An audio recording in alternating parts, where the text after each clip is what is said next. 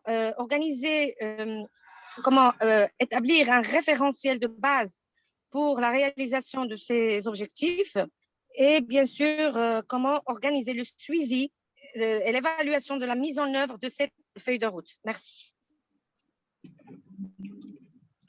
Mr. Marwan? Yes, Doctor. Yes. Can you hear me? Can you assist me with the translation? I couldn't get the interpretation. I couldn't get the simultaneous interpretation, please. Okay.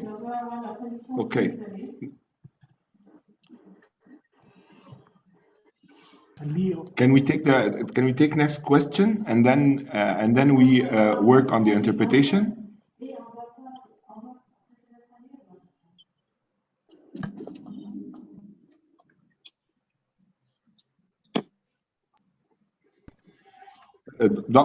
Professor, can you please stop sharing the screen? Okay.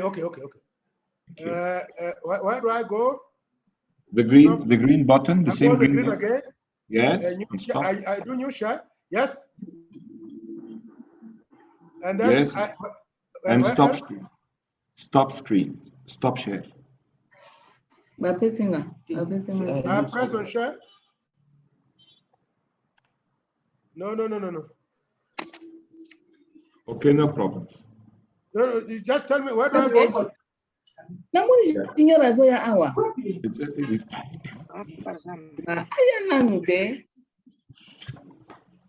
Mr. Marwan? Yes.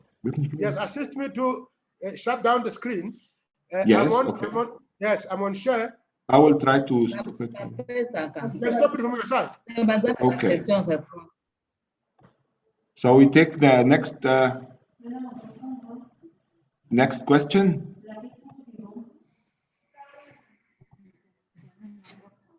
Ms. Sarah?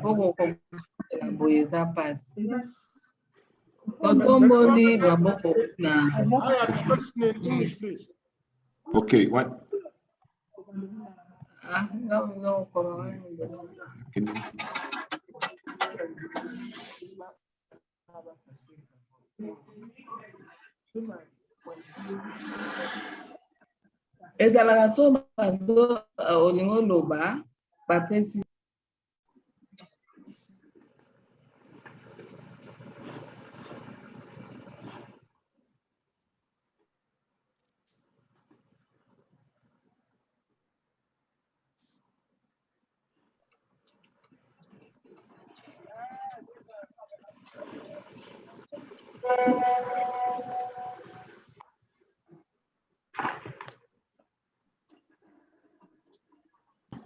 Ms. Sarah, can you please ask your question?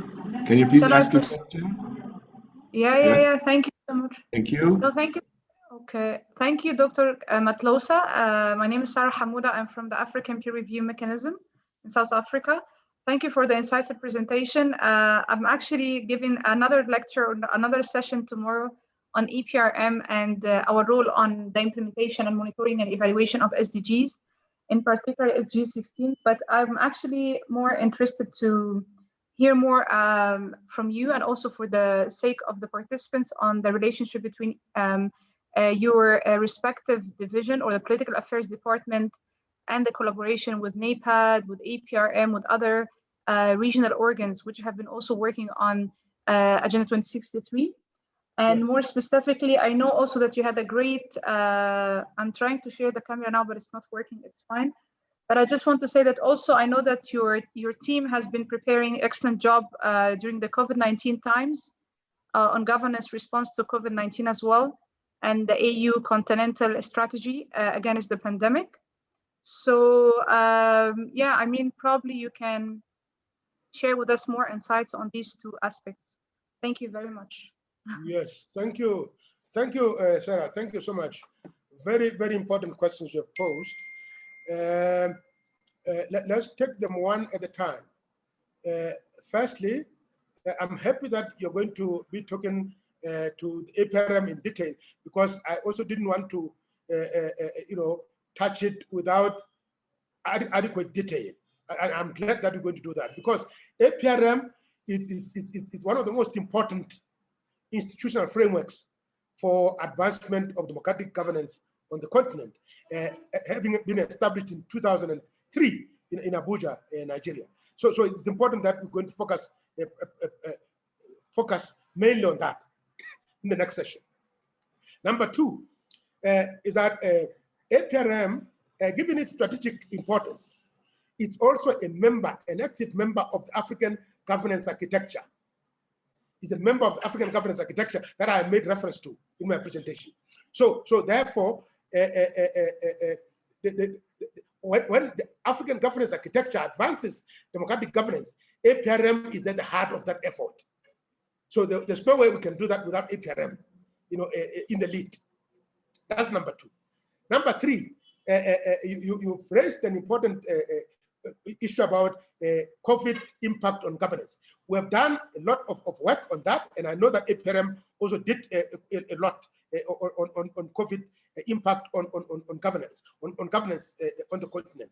I want to highlight three main negative effects of COVID on governance in Africa, which now also compounds the agenda, the governance agenda towards SDGs and Agenda 2061, is that, and all these are as a result of the kind of response that we have seen, that of curfews, lockdowns, freedom of movement, and all that. One effect has been that with the deployment of the militaries and the police, and being given a lot of powers, arbitrary powers, we have seen human rights abuses in a number of our countries. Human rights abuses, where even civilians, innocent civilians, lost their lives as the militaries and the security forces were deployed as part of a response to COVID. That's one impact. That's one negative impact. The second negative impact is that we have seen a lot of centralization of power in the executive as a lot of as emergency measures were put in place. So the executive tended to be overzealous and too powerful, and that compromised the checks and balances and separation of powers between the executive, the legislature, and the judiciary. That's a challenge. That's a challenge that we have. The third challenge is that we then also saw a situation where a number of countries did not know, really they were in the horns of dilemma, what to do with elections. What to do with elections as a result of COVID. Do we postpone elections or do we go with elections? Some opted to conduct the elections, others postponed. In either way, there have been challenges. Either way, there have been challenges with elections. As a result, we have just developed the AU guideline on elections during COVID-19 and other public health emergencies, which is going to be adopted by the African Union Executive Council, Council of Ministers in June, July this year. And so I wanted just to highlight those, to say this is what is coming out of the work we've done on the impact of COVID on governance in Africa during the year 2020, last year. Mr. Marwan? Yes, Doctor? Yes, Thank you, my Dr. brother. Matlosa. Thank you very much. Welcome, Sarah. Welcome, Sarah. My brother, is there a translation now of Hayat's question? Actually, now we're working on that. We can take another question, and if it is in French, I can see there are a number yeah. of questions under chat also. Yes, Yes, under chat there are a number of questions there. we'll allow Ms. Sadna to talk. Yes, please.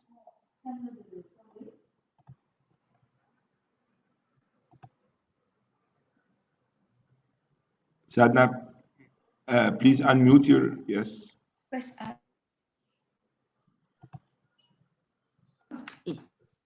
Okay. Can you hear Yes. me? Can you hear me? Yes, we can. Yes, my sister. Okay. So good afternoon, Doc. Really, I'm from Mauritius. So I said I have to intervene because thank you of giving this being said that we are the most democratically governed country and we are the #1. So I think one of the question was like, why is it that Mauritius is there in #1, for example? So for me, it's not a question, but more to share of what is happening in our country rather than asking question. For example, here it's by law, right? Our constitution, right? We are a democracy. And what also is good that, like you said, the element of peace. So, and we have political stability, and the peace is brought by especially because our diverse base of our population, right? So that also the culture part that brings in the peace element. And basically because Mauritius, the basic needs are there. So education is free. So the third level, like you said, with education being free and also training being free, education at all levels. So this is where maybe somewhere the challenge of meeting those sustainable goals becomes easier for us. And we have a lot of infrastructure, right, which has been put especially for gender equality and for the youth. Myself, I'm from the TVET sector, that is the technical and vocational sector. And I can tell you that I've put up a lot of initiatives to engage women, girls at early ages to get into STEM so that they can join the TVET stream. And I'm always fighting to get more and more courses for girls, especially in the non-traditional trade, to enroll them, for example. And so we have a lot of schemes, a lot of initiatives. So I'll invite my friends, my colleagues who are here to maybe visit our website and see like what's happening in the country. I'm also the board member of the National Women Entrepreneur Council. So again, we do have SMEs for for everybody, but we still keep the National Women Entrepreneur Council just to eliminate this element of gender bias, to help the women who be, they're the more challenged, right? Especially at micro level, right? Being maybe at the lowest level of the economy. So this is maybe how some of the structures that we have put, especially also for the youth, a lot of initiatives are being given to the youth to come out of unemployment, to get trained and get a job. So this is what I wanted to share to say why Mauritius, maybe it's the #1 as for us, the most democratically governed countries. Thank you. Yeah, that was from me. Okay. Hello. Thank you. Thank you, my sister.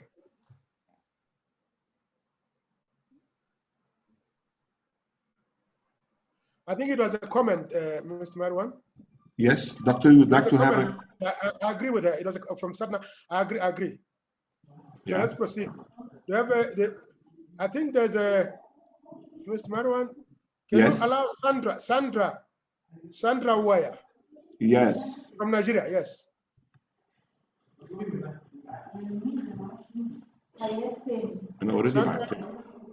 Sandra? And also, yes. There are a couple of hands up, Mr. Marwan, also. We'll allow them all, please. Yes. Let's start with Sandra.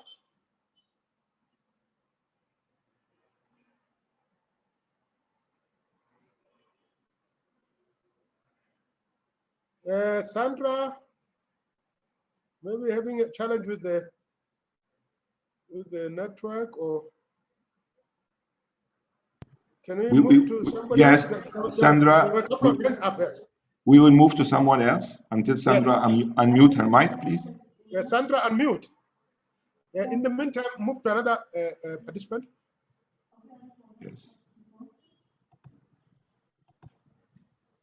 Mr. Marwan? Yes, Machidisu, s'il vous plaît. Yes, Matsiriso, yes.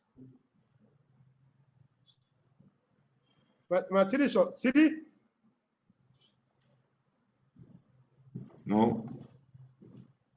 Okay. We have. Maybe participants, since we can't see your hands, just shout so that we can see that you want to speak, please. Mr. Marwan, can you see hands? Yes, yes, I see hands. Please Amanda. identify them. I can't see them on my side. Amanda Murera.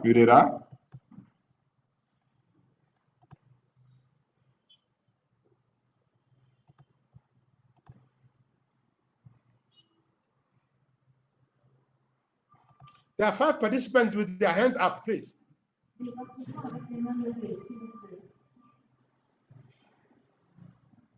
Mr. Marwan? Yes, yes. Yes, you are able to see the 5 participants with their hands up? You want, participants? We have There are 5 Amanda. of them, yes. Can you hear me? Yes, finally. Amanda. Okay. Amanda. Yes. Yeah. Oh, yes, I can hear you. The question is in English or in French? It's in English. Very good. Thank you. Okay. Of vote rigging, for instance, I can put Nigeria as a case study, whereby most of the elections, there is the issue of stealing of ballot boxes. What can you say about that when it comes to development? Probably coming also to the aspect of gender equality. Yes.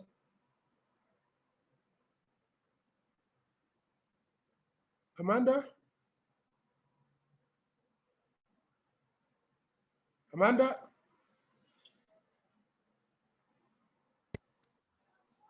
Hello? Yes, you disappeared a bit. Yes, go ahead. Oh, okay. So I've been saying that when it comes to African politics, there is the issue of the pulling down syndrome, whereby we don't really see women on top, but it's all about men. And at the same time, when it comes to vote rigging or election rigging, we end up taking those voters or those leaders who had already rigged the elections, when we actually have empirical evidence of the fact that they have rigged elections, but to continue selecting those people to be our leaders. So in terms of development, what can you really say about it? How best can we address such issues such that we can fully develop as Africans? Mm-hmm. Okay, yes. I think the heart of the question is on elections. How do we ensure that elections in Africa contribute positively to democratization, peace, and development? I think I need your question to be exactly that. It's a pertinent question because elections can either, sustain democracy and peace, or undermine both. And once the elections undermine democracy and peace, they will definitely undermine socioeconomic development. There's no doubt. So then what we need to do is to ensure that elections on the continent are conducted on the basis of the 2007 African Charter on Democracy, Elections, and Governance, to the letter. You remember elections have the electoral cycle has 3 stages. It's the pre-voting stage, that is before voting. It's the voting stage during the E-Day, election day. It's the post-voting stage, that is after voting. So we have to ensure that all those 3 stages are, all those 3 stages, that elections are credible, the process is credible,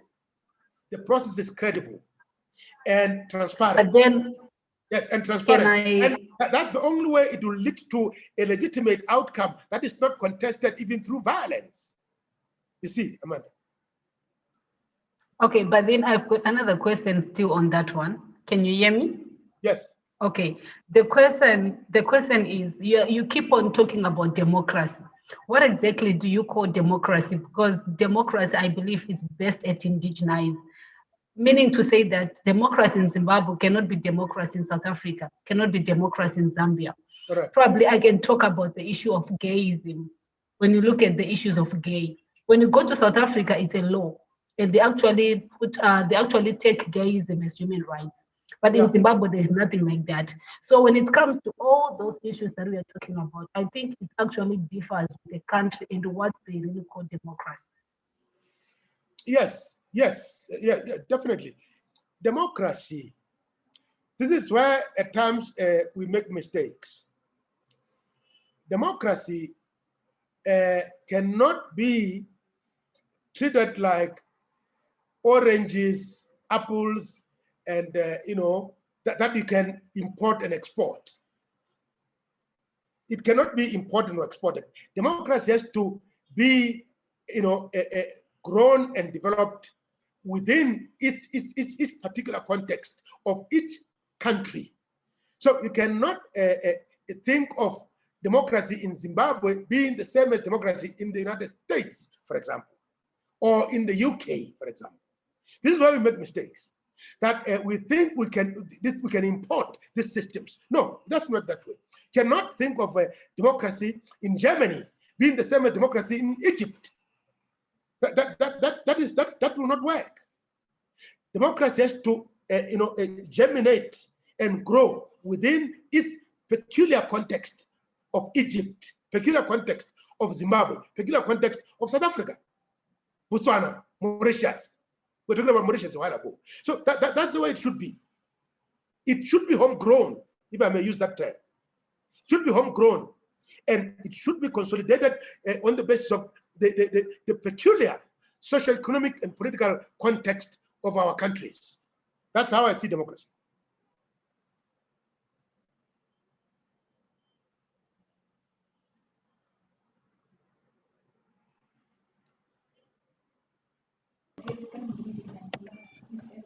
Excuse me, doctor, please. Ms. Hayat Sami, if you can please ask your question again. We can make the interpretation.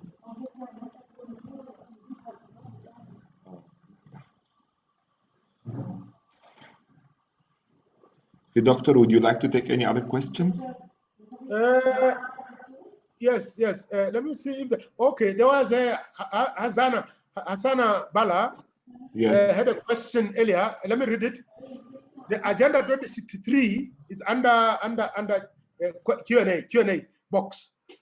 Agenda 2063 is a laudable project towards global achievement, but looking at the whole scenario, lack of insecurity is a vital issue that arises on a daily basis. But what is the special inclusion of the Agenda 2063 in terms of school dropouts, youth empowerment, and women's participation politically, socially, and economically? So I think the question here wants us to address the conflicts as a threat to Agenda 2063, but also the impact of this conflicts on youth and youth empowerment through school dropouts, as well as women's gender equality, as it were. So I think just to deal with it, Marwan, in 2020, African leaders declared the year 2020 as the year of silencing the guns and creating conducive conditions for Africa's development. It was meant to ensure that we focus our eyes on how to prevent violent conflicts on the continent and also silence the guns. And the deadline for silencing the guns for Africa, for the African Union, was supposed to be 2020. It has now been extended to 2030 to silence the guns. That is addressing insecurity. that also affects adversely women and youth. So we need to redouble our efforts, therefore, in finding, viable solutions and strategies that contain violent conflict, and also ensure that conflicts don't adversely affect women and youth. So right now, no part of the continent is unaffected by one form of conflict or the other. As I speak now, remember we have 5 regions. Central Africa, you know what is happening in Central African Republic. East Africa, where I'm talking to you from now, in Ethiopia, you know what is going on in East Africa. Somalia, for example, you know what's going on here in Ethiopia, in the Tigray region, as we speak now. In North Africa, you know Libya, the situation of Libya, and how that has affected the Sahel belt and the Maghreb region as a whole. Then you have West Africa, of course. West Africa, you know, the problem in the Lake Chad Basin with Boko Haram, insurgency, terrorist insurgency there, and other places in the region. Southern Africa, as we speak now, Mozambique, northern part of Mozambique, in Cabo Delgado province, is under serious terrorist insurgency that is still ongoing as we speak. So the issue of insecurity is a big one for the continent. It needs concerted efforts by the African Union, by regional economic communities, ECOWAS in West Africa, SADC in Southern Africa, EAC in East Africa, etc., etc. It also needs efforts by member states themselves. All the 55 member states of the African Union need to also ensure that there's peace, there's security, there's stability.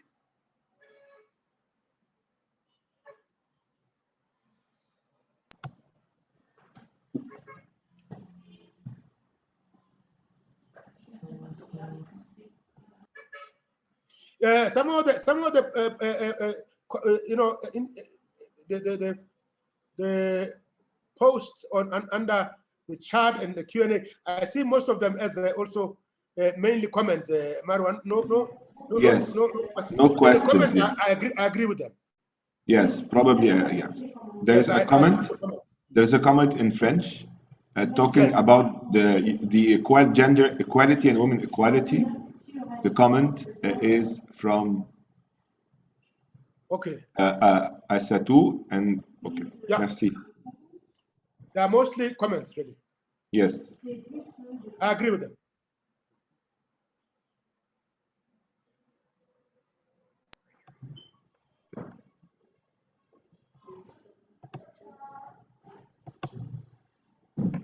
So we don't have any further questions, Doctor? No, I don't see any, my brother. So if you would like to conclude the session, yes, we are here. Oh, there's a question here from Sandra. Yes. Let me just deal with it quickly. It says, are there structures and strategies in place to empower African women, not only politically, but economically and socially? Yes, there are. Yes. Okay. At the African Union, I said we have the 2003 Maputo Protocol. This is the protocol to the African Charter on Human and People's Rights on the rights of women. It addresses your question, Sandra, specifically. Then we also have the 2004 Declaration on Gender Equality, which was adopted in Addis Ababa, Ethiopia. It also deals with how to empower women politically, economically, socially, culturally, and otherwise. So we have this. I think the normative frame we have. What we don't have is effective implementation at national level. That's the thing. So there's a yawning gap between the normative framework of women's empowerment and implementation at national level. That is the gap we have. But this exists. And even in countries, remember, we also have ministries. We have women empowerment structures. We have ministries that deal with women's affairs, gender equality issues, right? And we also have institutions that are created specifically for that, besides ministries. So we do have what is lacking is political will to realize gender equality.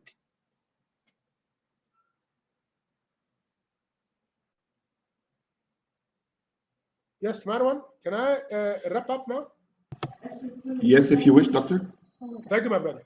Thank you. I would like to first and foremost thank all the participants for attending this important initiative. And I would like to thank the organizers for inviting me to share my thoughts on the subject under discussion. And just to wrap it up, to say that in my view, if we are to achieve SDGs and Agenda 2063, in particular SDG 16, and aspirations 3 and 4 of Agenda 2063, we need 3 things to be done. We require 3 main things. 1, we need transformative and visionary leadership. That's top priority. That's what we need. 2, we need strong, robust, and resilient institutions that cannot be corrupted or captured in any way. 3, and finally, we need, Marwan, we need active citizenry, civil society that actively engages in governance issues and development issues. Without these 3, I'm afraid we'll have a long way to go to achieve 2030 agenda, to achieve 2063 agenda. I thank you.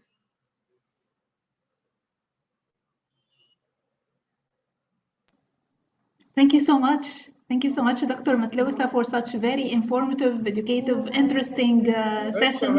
If you can see the feedback on the WhatsApp group that we have, all the ladies are really fascinated and they enjoyed the session very, very much. Thank you for being here today with us.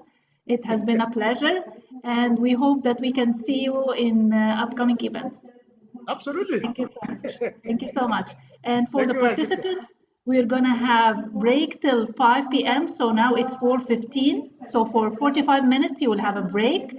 And then we will meet again after 45 minutes from now to start the recording of Her Excellency Ambassador Fatuma Nadingiza, which you missed yesterday, and we will have a chat with her. Thank you so much. Thanks a lot. Thanks a lot. Thank you, my sister. Thank you. Bye. Oh,